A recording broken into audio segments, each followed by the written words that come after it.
నమస్తే అండి, నా పేరు డాక్టర్ రజా, ఎండి హోమియో. ఈరోజు మనం సిఫిలిస్ వ్యాధి గురించి మాట్లాడుకుందామండి. సో జనరల్గా బేసిక్గా సిఫిలిస్ వ్యాధి అనగానే చాలా మంది నెగ్లెక్ట్ చేస్తూ ఉంటారు. సో డే టు డే ప్రాక్టీస్లో మనం ప్రీవియస్ వీడియోస్లో ఈ హెర్పిస్ గురించి, హెచ్ఐవి గురించి, వీడిఆర్ఎల్ రిలేటెడ్ డిసీజెస్ గురించి, ఎస్టీడీ రిలేటెడ్ డిసీజెస్ గురించి చాలా మాట్లాడుకున్నాం. కానీ సిఫిలిస్ వ్యాధి కూడా చాలా వరకు చాలా ర్యాంపెంట్గా ఈ రోజుల్లో మనకి చాలా యంగ్ జనరేషన్స్లో చాలా మందికి కనిపిస్తూ ఉందండి. సో అసలు ఈ సిఫిలిస్ వ్యాధి రావడానికి గల కారణం ఒక ముఖ్య ఆర్గానిజం ఏంటంటే టీపీహెచ్ఏ అని చెప్తూ ఉంటాం. అంటే ట్రెపనోమా పెల్లాడియం హ్యూమన్ యాంటీజెన్ అని చెప్తుంటాం. సో ఈ టీపీహెచ్ ఆర్గానిజం అనేది జనరల్ గా ఒక సిఫిలిస్ ఇన్ఫెక్టెడ్ ఇండివిజువల్ తో బయట ఒక హెల్దీ ఇండివిజువల్ ఎక్స్పోజ్ అయిన తర్వాత జనరల్ గా సిఫిలిస్ వ్యాధి అనేది ఎఫెక్ట్ అవడం జనరల్ గా ఆ హెల్దీ ఇండివిజువల్ జరుగుతూ ఉంటుందండి.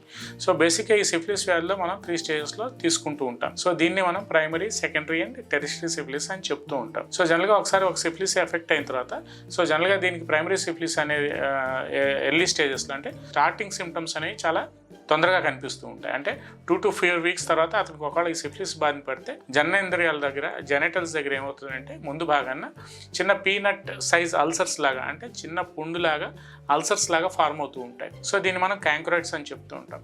సో ఒకసారి ఈ అల్సర్స్ అనేవి డెవలప్ అయితే గ్రాడ్యువల్గా దీన్ని వాళ్ళు కొంతమంది ఇండివిజువల్స్ ఏం చేస్తూ ఉంటారంటే ఏం కాదులే, పుండే కదా, చిన్న అల్సరే కదా అని ట్రీట్మెంట్ తీసుకోకుండాను, లేకపోతే వాళ్ళకి నచ్చిన ట్రీట్మెంట్ ఏదో వాళ్ళు తీసుకోవటం ఏదో రకరకాలుగా ఇలా చేస్తూ ఉంటారు. సో చేసినప్పుడు ఏమవుతుందంటే జనరల్గా ఇది చాలా ఫాస్ట్గా ప్రైమరీ నుంచి ఇందాక నేను చెప్పినట్టు సెకండరీ సిఫిలిస్కి మారిపోతూ ఉంటుంది. అంటే సెకండరీ ఇన్ఫెక్షన్స్ అనేవి డెవలప్ అయిపోతూ ఉంటాయి.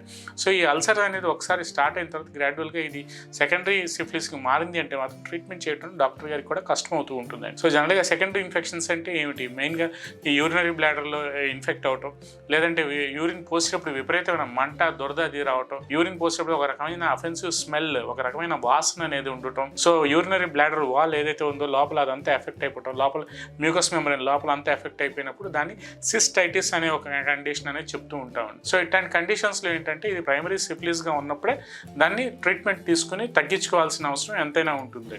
సో ఇలా ఈ కొంతమందిలో ఈ అల్సర్ సెకండరీ సిఫిలిస్కి మారకముందే ఒకవేళ వాళ్ళకి ఆ టీపీహెచ్ సిఫిలిటిక్ ఆర్గానిజం యొక్క ఇన్ఫెక్టెడ్ వైరల్ లోడ్ అనేది ఆ ఇండివిజువల్ ఎక్కువగా ఉంటే దానికి అల్సర్స్ ఏమవుతాయంటే ఎక్కడ పడితే అక్కడ బాడీ మీద పెద్ద పెద్ద పుళ్ళులాగా చాలా తొందరగా ట్రాన్స్ఫార్మ్ అయిపోతూ ఉంటాయి.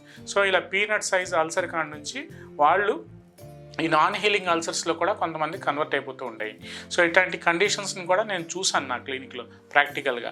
సో సెకండరీ సిఫిలిస్కి ఒకసారి ఇది మారిపోయింది అంటే జనరల్గా ఇందాక నేను చెప్పినట్టు ఈ సిస్టైటిస్ కానీ, బర్నింగ్ మిచ్యురేషన్ కానీ, ఒక రకమైన offensive fishy foul smelling discharges కానీ, యూరిన్ వాష్రూమ్కి వెళ్ళి వచ్చిన తర్వాత విపరీతమైన స్మెల్ అది ఆ వాష్రూమ్లో రావడం అనేది జనరల్గా ఈ సిఫిలిటిక్ ఇండివిజువల్స్లో చాలా క్లినికల్గా ప్రోటోకాల్ లాగా వాళ్ళకి ఇండివిజువల్లో మనకు కనిపిస్తూ ఉంటుంది. సో దీంట్లో వాళ్ళు చెప్తూ ఉంటారు కూడా మనకి, ఇలా వాష్రూమ్కి వెళ్ళి వచ్చిన తర్వాత చాలా న్యూస్ వాసన లాగా ఉంటుందండి, వేరే వాళ్ళు వెళ్ళాలంటే చాలా ఇబ్బందికరంగా ఫీల్ అవుతుంది అని ఇప్పుడు. సో అది కూడా మనం ఒక క్లినికల్ ఇండికేషన్గా ఈ సిఫిలిటిక్ ఇండివిజువల్స్లో తీసుకోవాల్సిన అవసరం ఎంతైనా ఉంటుంది. సో కొంతమంది ఏం చేస్తారంటే కొంతమంది ఈ సెకండరీ సిఫిలిస్ని కూడా వాళ్ళు ఏదో విండో షాపింగ్ కొన్ని మెడిసిన్స్ కొనుక్కొని వాడుకుంటూ ఉంటారు. సో ఈ సెకండరీ సిఫిలిస్ ఒకసారి ఇది టెరిషరీ సిఫిలిస్ అంటే 3వ దశకి ట్రాన్స్ఫార్మ్ అయిపోతే సో ఇక్కడ ఈ లోపల బాడీలో ఏదైతే మేజర్ వైటల్ ఆర్గాన్స్ ఉంటాయో, మన నాడీ మండలం ఉంటుందో, సో వాటికి కూడా ఎఫెక్ట్ అయిపోతూ ఉంటుంది. అంటే అది ఊపిరితిత్తులకు కానీ, లంగ్స్కి కానీ, లేదంటే లోపల మనకి ఈ పేగుల దగ్గర కానీ, లేదంటే మెయిన్గా మన బ్రెయిన్ అంటే న్యూరోసిఫిలిస్ అనే ఒక కండిషన్ ఉంటుంది. సో ఇలాంటి కండిషన్స్లో ఎఫెక్ట్ అయినప్పుడు కొంతమందికి అశ్రద్ధ చేసుకుంటే కొంతమందికి చూపు పోయే ఛాన్స్ ఉంటుందండి. సో విజన్ కూడా లాస్ అయిపోతూ ఉంటారు కొంతమంది క్లినికల్గా చూస్తూ ఉంటాయి. సో కొంతమందికి నరాలు వీక్ అయిపోతూ ఉంటాయి, నరాల బలహీనతలు అనేవి వచ్చేస్తుంటాయి. ఒక్కసారి ఈ మేజర్ వైటల్ ఆర్గాన్స్కి సిఫిలిటిక్ డిసీజ్ అనేది ఎఫెక్ట్ అయితే తద్వారా మనం ట్రీట్మెంట్ చేయడం చాలా కష్టం అవుతుందండి. పేషెంట్ కూడా చాలా ఇబ్బందికరంగా చాలా సఫర్ అవుతూ ఉంటాడు.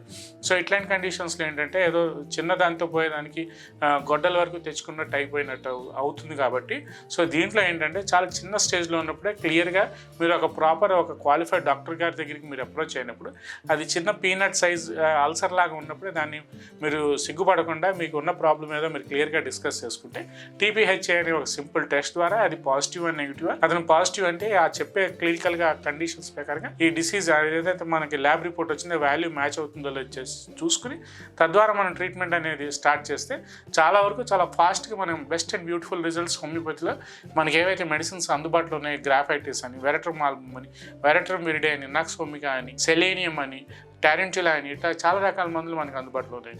సో వీటిలో మనం ట్రీట్మెంట్ అనేది స్టార్ట్ చేయగలిగితే డెఫినెట్గా బెస్ట్ అండ్ బ్యూటిఫుల్ రిజల్ట్స్ తీసుకురాగలని ఈ వీడియో ద్వారా నేను చెప్పదలుచుకున్నానండి.